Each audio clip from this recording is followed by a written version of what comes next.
Сәлем достар, каналыма қош келдіңіздер. Бүгінгі сабақта Smiles 3-ші сыныптың 12-ші бетін орындайтын боламыз. Видео ұнап тұрса, менімен бірге болыңыздар.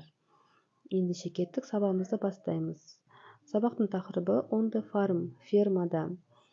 Дейзи өзінің фермасы, атасы мен апасының фермасы туралы айтатын болады. Сол туралы мәтінді оқып, тыңдап аударамыз. Және де тапсырманы аяқтаймыз. Dear Mum and Dad, I'm here on Grandpa and Grandma's farm. It's great here. Grandpa has got 10 cows now. His favourite cow is Carly. Grandma has got 5 chickens. They are very funny. Grandpa and Grandma have got 4 goats too. The goats have got babies. They are very cute. Love, Daisy. Құрметті мама және әке, мен атам мен әжемнің фермасындамын. Мұнда өте тамаша. Атаның 10 сиыры бар.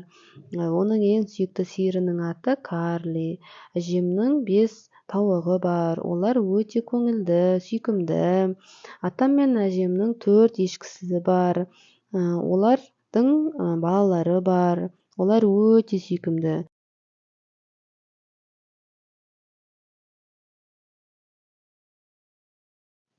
Келесі тапсырманы орындау үшін this, that, this, those грамматикасы туралы айтып өтейін.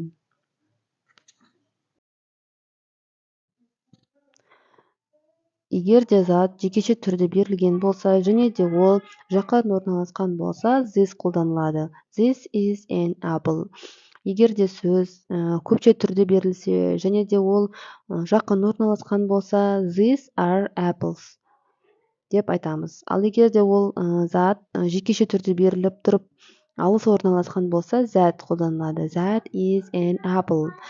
Және де ол көпше түрінде алыс орналасып көпше түрде берілсе, those are apples деп қолданылады.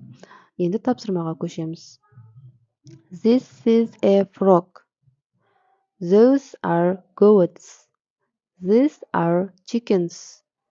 That is a cow.